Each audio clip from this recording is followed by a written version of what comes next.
মঙ্গলের লাল পাহাড় আর দূর দিগন্তে নীলাভ আকাশ। অপূর্ব দেখতে এই দৃশ্যপটের বুক চিরে দাঁড়িয়ে রয়েছে কিছু ক্যাপসুল। অত্যাধুনিক নকশায় তৈরি এই ক্যাপসুল পেরিয়ে কিছু দূর এগিয়ে গেলে দেখা মিলবে বেস ক্যাম্পের। তারও একটু দূরে রয়েছে স্যাটেলাইট লঞ্চ সেন্টার। মরুর বুকে এমন স্থাপত্য দেখে যে কারোরই চোখ উঠবে কপালে। পৃথিবী থেকে মঙ্গল গ্রহের গড় দূরত্ব প্রায় ৩৫ কোটি কিলোমিটার, কিন্তু সেই দূরত্বকে মাত্র কয়েক সেকেন্ডের ব্যবধানে নামিয়ে এনেছে চীন। স্যান্ডেলিনা সো, রূপচর্চায় আভিজাত্য।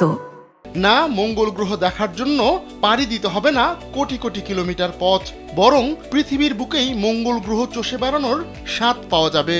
চীনের উত্তর পশ্চিমের গানসু প্রদেশের জিউচ্যাংয়ে রয়েছে মঙ্গলের মতো দেখতে ভূমিরূপ।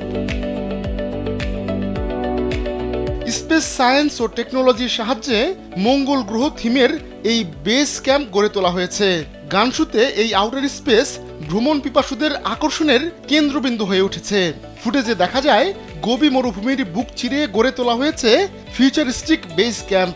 সেই ক্যাম্পের ইন্টেরিয়র ডিজাইনও উদ্ভাবনী। দর্শনার্থীরা এসব ক্যাম্পে এসে মহাকাশচারীদের যন্ত্রপাতি খুঁটিয়ে খুঁটিয়ে দেখা কিংবা স্পেস স্যুট পরে মহাশূন্যে হাঁটার অভিজ্ঞতা অর্জন করতে পারেন।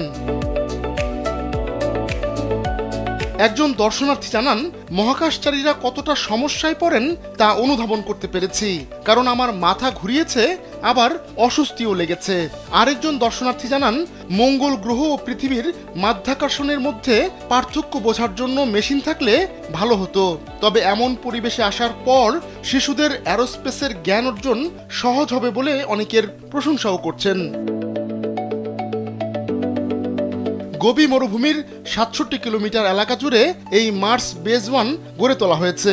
এখানে এসে দর্শনার্থীরা মার্স প্রোব ও রোভারের রেপ্লিকা দেখতে পারবেন।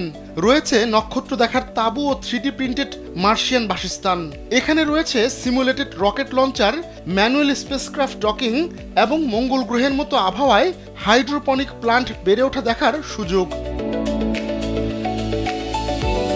আহমদুল্লাহ শিকদার, কালবেলা।